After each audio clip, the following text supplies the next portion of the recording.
हिंदी कहानी 7 टांगों वाला जानवर। एक बार की बात है कि एक राजा था जिसको अपनी सेना पर बहुत गर्व था। वह अपने सिपाहियों पर पैसा भी बहुत खर्च करता था। एक बार उसको ये जानने की इच्छा हुई कि उसके सैनिक वास्तव में कितने बहादुर थे। उसने अपने आदमियों को हुक्म दिया कि वे शहर के बाहर एक मैदान में एक लड़ाई का इंतजाम करें। तुरंत ही उसके हुक्म का पालन हुआ। लड़ाई वाले दिन राजा साहब अपने वजीर और दीवानों के साथ मैदान में आ पहुंचे।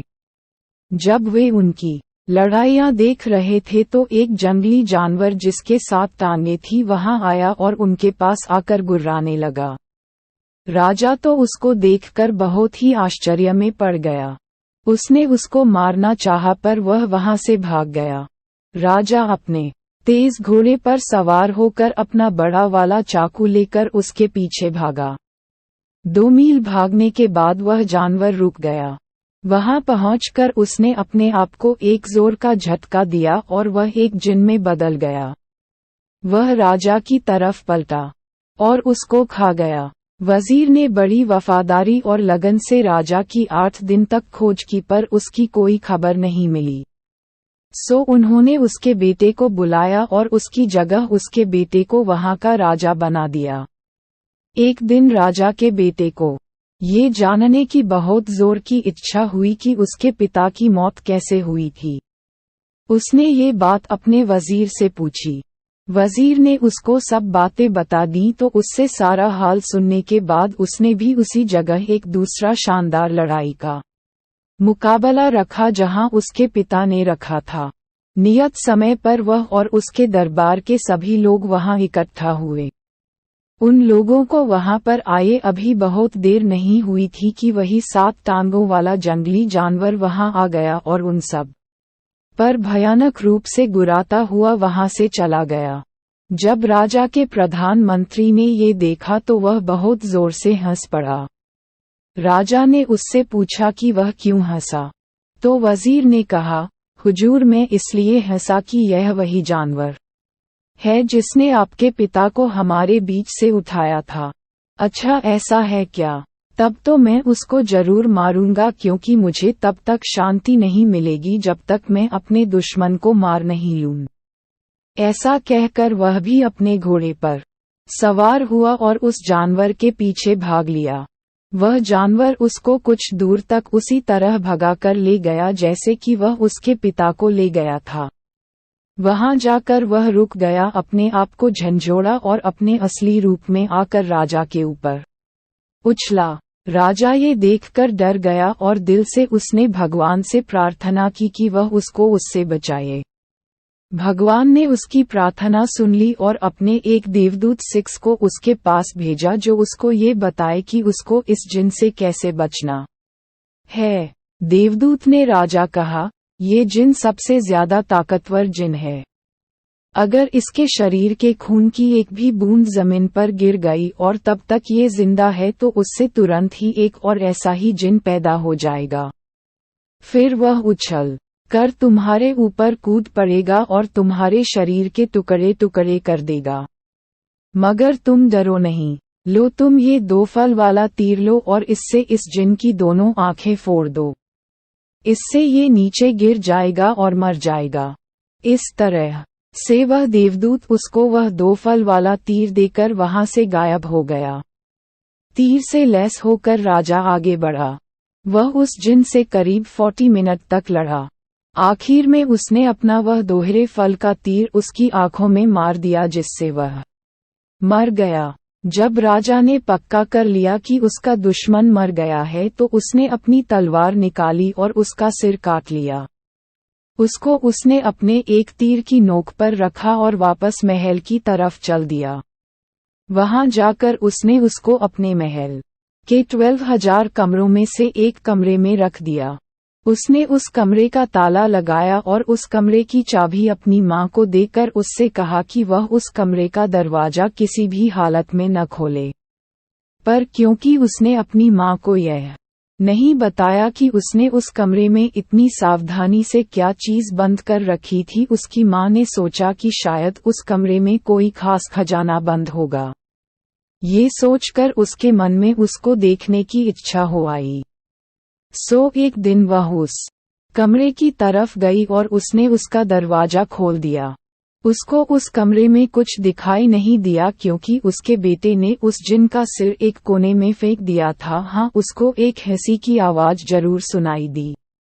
और फिर ये शब्द, तेरा बेटा एक जिन है, उससे बच कर रहना, वह एक जिन है, किसी समय वह तुझे भी मार देगा जैसे उसने मुझे यानी तेरे पति को मारा है। अगर तू जिंदा रहना चाहती है तो तू उसको महल के बाहर निकाल दे। राजा की माँ ने पूछा, अरे यह आवाज कहाँ से आ रही है? और ये तुम क्या कह रहे हो? वही आवाज फिर बोली, तू झूठ मूठ बीमार बनने का बहाना कर और अपने ठीक होने के लिए उससे मादा चीते का दूध मंगवा। उससे कह कि वह ये काम करने के लिए खुद वहां जाए और उसको लेकर आए। अगली सुबह भारी और दुखी दिल से राजा एक जंगल की तरफ जाता देखा गया जहां चीते और दूसरे जंगली जानवर घूमते हुए देखे जाते थे। जल्दी ही उसको एक मादा चीता दिखाई दे गई जो अपने 2 बच्चों के साथ धूप में बैठी हुई थी। उसको वहां देखकर वह एक पेड़ पर चढ़ गया और वहीं से उसके एक थन में तीर मारा। इत्तफाक से उसके उस थन में कई दिनों से बहुत दर्द हो रहा था क्योंकि उसके पास ही उसके एक फोड़ा हो रहा था। राजा का तीर उस फोड़े में जा लगा जिससे वह फोड़ा फूट गया और मादा चीते को बहुत आराम मिला। मादा चीता इस आराम के लिए उसकी बहुत हुई। उसने ऊपर की तरफ देखा और उससे नीचे उतरने की प्रार्थना की। उसने उससे पूछा कि इसके बदले में उसको क्या चाहिए। राजा ने उससे कहा कि उसको कुछ नहीं चाहिए सिवाय उसके थोड़े से दूध के जो उसे उसकी बीमार माँ के लिए चाहिए था। मादा चीते ने तुरंत ही उसकी बोतल अपने दूध से भरकर उसको दे दी जो वह अपने साथ लेकर आया था। फिर उसने उसको अपने कुछ बाल दिए और उससे कहा, जब भी कभी तुम किसी मुश्किल में हो तो इन बालों को सूरज को दिखा देना, मैं तुम्हारी सहायता के लिए तुरंत ही आ जाऊंगी। राजा ने उसका वह दूध और उसके बाल लिए और घर आ गया। जब रानी माँ ने उसको मादा चीते का दूध लाता देखा तो उसे लगा कि शायद वह वाकई कोई जिन था। उसने अपने दिल में उसको मारने का पक्का इरादा कर लिया। वह फिर उस कमरे में गई जिसमें वह सिर रखा था और उसे अपना पूरा हाल बताया। तो उस बोलने वाले ने उससे कहा, इस बात से ये पता चलता है कि वह वाकई में एक जिन है। एक जिन के अलावा कोई और किसी मादा चीते का दूध ला ही नहीं सकता। तू जल्दी से जल्दी उसे मारने का इंतजाम कर। रानी माँ बोली, पर मैं उससे कैसे छुटकारा पाऊं? आवाज फिर बोली, इस बार जब वह तुझसे दोबारा मिलने आए और तेरा हाल पूछे तो तू इससे कहना कि तू अभी भी बहुत कमजोर और बीमार महसूस कर रही है। मादा चीते के दूध ने तेरे ऊपर कुछ ज्यादा असर नहीं किया, पर सुना है एक राजकुमारी है जो फला ऊंची पहाड़ी पर एक किले में अकेली रहती है। अगर वह तेरे पास आ जाए और तुझे छू ले तो उसके छूने से ही तू ठीक हो जाएगी। यह सुनकर तेरा बेटा उस भयानक किले में जाएगा तो निश्चित रूप से रास्ते में ही मारा जाएगा। अगले दिन शाम को जब राजा अपनी माँ को देखने गया और उससे पूछा, माँ अब तुम कैसी हो? क्या अब तुम पहले से कुछ अच्छी हो? रानी माँ रोती हुई सी बोली, कहाँ बेटा, इस मादा चीते के दूध ने तो मुझे बिल्कुल भी फायदा नहीं किया। पर कल मैंने एक सपना देखा कि एक राजकुमारी है जो फला ऊंची पहाड़ी पर एक किले में अकेली रहती है। अगर वह मेरे पास आ जाए और मुझे छू ले तो उसके छूने से ही मैं बिल्कुल ठीक हो जाऊंगी। जब तक वह यहाँ नहीं आती और मुझे नहीं छू लेती मैं ठीक नहीं हो सकती। राजा बोला, माँ थोड़ा धीरज रखो, मैं उस राजकुमारी को तुम्हारे पास जरूर लेकर आऊंगा। अगर नहीं ला सका तो राज्य छोड़ दूंगा। सो अगली सुबह राजा ने अपना सबसे तेज भागने वाला घोड़ा उठाया और उस पर बैठकर अपनी उस खतरनाक यात्रा पर चल दिया। वह मादा चीते के दिए हुए जादू को बालों को साथ ले जाना नहीं भूला था। जैसे ही सूरज निकला उसने वे बाल सूरज को दिखाए। तुरंत ही मादा चीता और उसके दोनों बच्चे वहां आ गए। मादा चीते ने पूछा, क्या बात है? राजा बोला, फला फला जगह एक राजकुमारी अकेली रहती है और तुम्हें उसको लाना है। ये तुम नहीं कर सकते। कई लोगों ने उसको वहां से लाने की कोशिश की है क्योंकि राजकुमारी बहुत सुंदर है, पर कोई भी अब तक उसके पास भी नहीं पहुंच सका है। राजा बोला, मैं कोशिश करूंगा, चाहे इस कोशिश में मेरी जान ही क्यों न चली जाए। ये कहते हुए राजा वहां से चल दिया। मादा चीता अपना भला करने वाले को इस तरह अपने को छोड़कर जाते हुए नहीं देख सकती थी, सो वह अपने दोनों बच्चों के साथ उसके पीछे पीछे दौड़ी और उससे अपने ऊपर चढ़ जाने को कहा। राजा उसके ऊपर बैठ गया और वे सब कुछ ही देर में उस किले के पास पहुंच गए।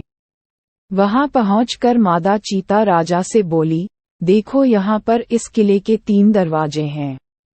राजकुमारी के पास पहुंचने से पहले उन तीनों दरवाजों से होकर गुजरना जरूरी है।